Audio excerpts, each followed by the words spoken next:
The last thing I expected on the day I set out to heal my family was for my 35-year marriage to snap like a dry twig.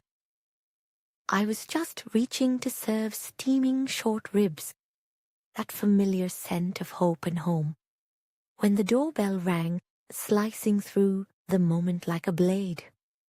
Looking back, I realized the papers stashed in my desk drawer, a copy of our marriage registration, my silent sign of commitment, felt suddenly as fragile as tissue paper.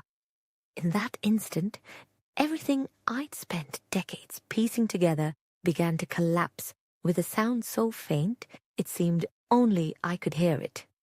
I am 64 years old. For more than half my life, I have been Young-Soo's wife.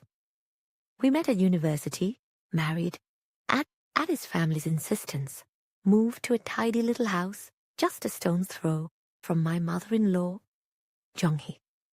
She was always a woman of sharp routines and sharper opinions. From the start, it was made clear. Every misfortune, every small failure, somehow circled back to me.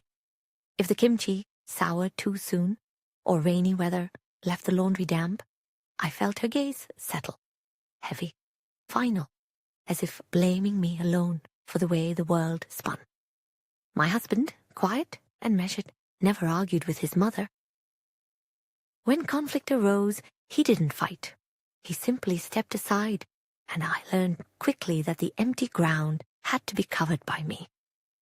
Our troubles deepened early, when a doctor told us it would be difficult for me to have children. From that day, my mother-in-law's fastidiousness became relentless. She would visit each morning, assigning me a litany of rituals: warm water at dawn, vitamins at lunch, prayers in the afternoon. 37 days without lifting anything heavy, she would insist, as if that alone might coax a child into our silent home. I endured it in silence, growing smaller with each reproach, my pride pressed into the dark corners of my bedroom drawers, mingling with the scent of old fabric and self-doubt. But last autumn, as Jung-hee's 88th birthday approached, I felt the urge for change rising within me. It struck me that I could not spend another year wading through stagnant regret. I decided to prepare a reconciliation meal, a symbolic offering. Shopping carefully for her favorite beef and mushrooms, shining the old silverware, I arranged the table with a nervous hope. I called it in my mind the meal of forgiveness, a chance to expose grievances to the open air and let the sunlight touch old wounds. I shared my plan quietly with my husband. He nodded, as he often did, approval as gentle and reserved as his nature itself. The table was set, the air warm with steam and anticipation, when the doorbell rang. I cannot explain why my heart hammered so violently as I hesitated between opening the door or pretending I hadn't heard it. On our stoop stood a woman, perhaps just into her 40s, clutching an old envelope. Her cheek bore the faint shimmer of an old burn scar. For a fleeting moment, I thought she might ask for directions or sell something. But my husband froze behind me, eyes darting away, and a chill swept into the hallway that was colder than any November wind. In mere minutes, I would find out what it meant for a stranger to bring evidence that secrets and the living proof of them could walk through your front door without warning. The woman claimed Young-soo was her biological father. Sitting there, every breath felt like drawing razor wire through my chest.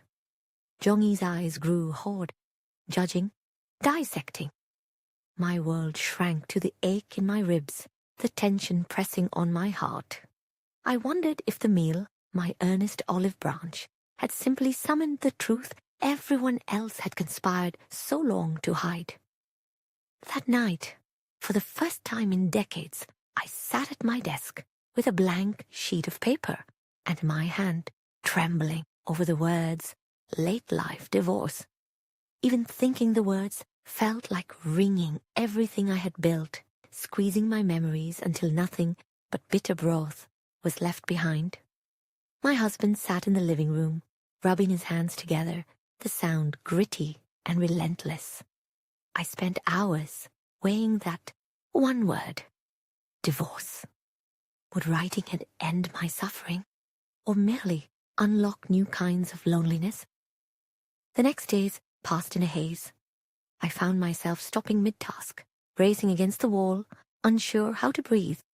Sometimes I'd begin to check the time, but hesitate, as if afraid of what each new minute might bring. Jong-hee increased her visits, her curiosity sharper than ever. She would open the fridge and silently examine the groceries, flick dust from every surface, her judgments quiet but surgical. My old wounds from her scrutiny bloomed again, and Young-soo's silences only grew longer, more impenetrable. And more than once, that woman returned, armed with documents, and her unwavering claim to a place in our bloodline. The second time she appeared, the rain was pouring.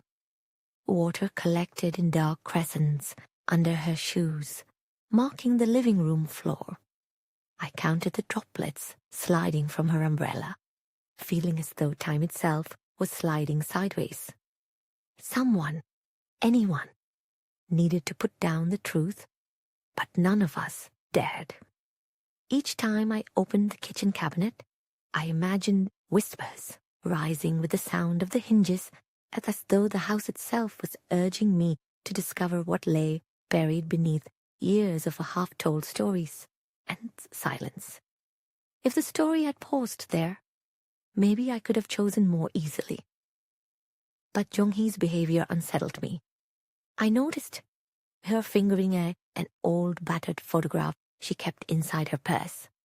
I never saw the face in that picture, only the edges, where the paper had worn away, and a blanket scattered with waves. Around the house were small, peculiar items, bundles of faded letters, a blue-tinged handkerchief, envelopes from temples she'd visited alone. Everything was perfectly arranged, yet each item hinted at something unresolved and unfinished.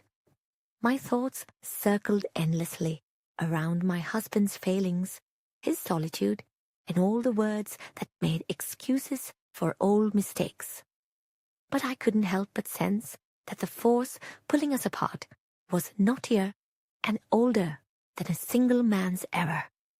Late one afternoon, I slipped into my mother-in-law's room and opened a drawer beneath her wardrobe. Wrapped in silks was a small wooden box. Inside, brittle papers lay in tight stacks, and among them I discovered a ring engraved with wave patterns, its gold cracked just slightly. What startled me most was this. On the woman who had come to our door, I'd seen the same wave-patterned ring, delicate on her right hand.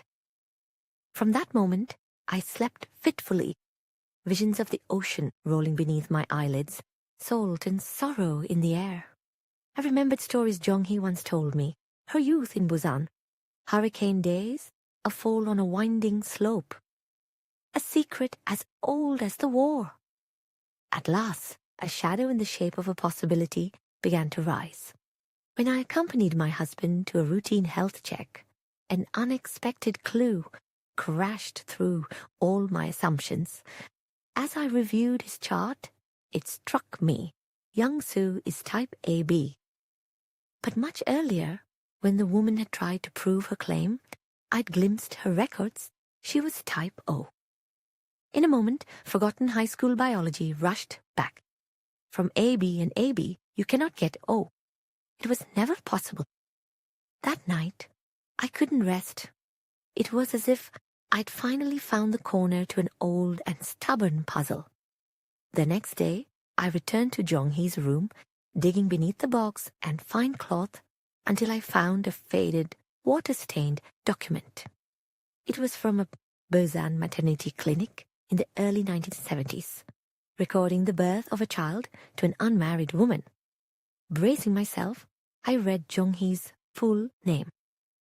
My hands trembled as I followed the words, a daughter delivered and handed over to another's care. The truth staggered out of the shadows, heavier for having waited so long. The secret I'd been led to expect was not my husband's mistake, but my mother-in-law's.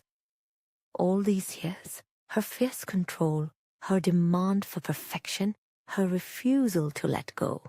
Was it simply the weight of her secret, rattling in the dark and demanding to be seen?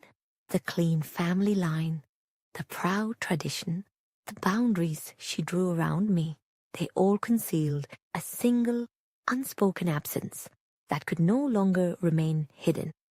I found myself, once again, staring at the divorce papers.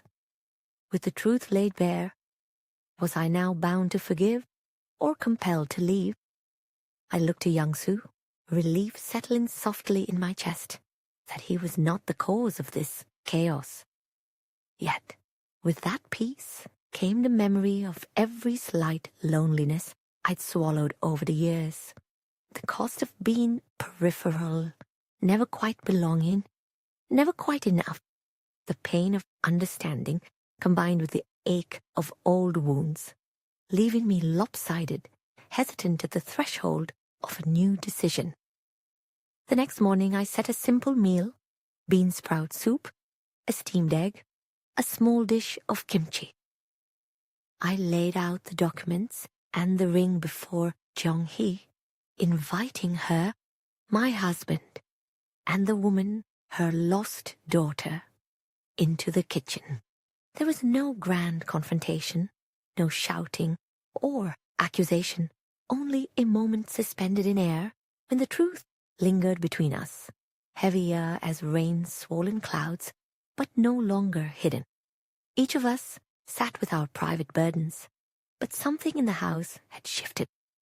There, Nasai, in the silence, I finally saw the shadows peel away from Jong-hee's eyes, her spine softening, the hardness ebbing as if the waves themselves had spent their fury and retreated, leaving only a pattern in the sand.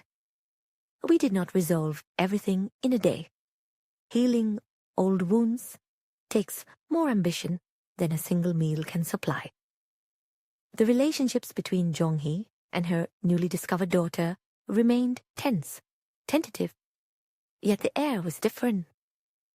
Jong-hee no longer checked the fridge as if hunting for evidence, nor did her hands seek out every speck of dust. For my part, I pulled the divorce papers from the drawer, reading over the slim, persistent lines. My hands were steadier. I found I no longer felt like a bystander in my own story, but someone able to decide, finally, what to hold and what to let go. Perhaps my choice will seem indecisive to some. I did not finish everything, nor did I walk away. I have chosen instead to walk a little further down this uncertain road, bearing the weight of the family I chose and the family I inherited. But I do so not as someone racked by another's hidden choices, but as someone who has pulled truth into the sunlight. I came to see that for my home, it was not accusation, but honesty that unraveled the tangled spring inside, a healing that began, not ended, with the storm. Now, when I look at the sunlight pouring across my kitchen floor, I trace the branching veins on my hand and wonder at the strange, beautiful patterns of family. False certainty may comfort us for a time, but only through confronting hard truths do we ever begin to heal. If you have listened to my story, perhaps you too will ask yourself, which secrets would you bring into the light? And which ones would you lay gently to rest as you face the rest of your days?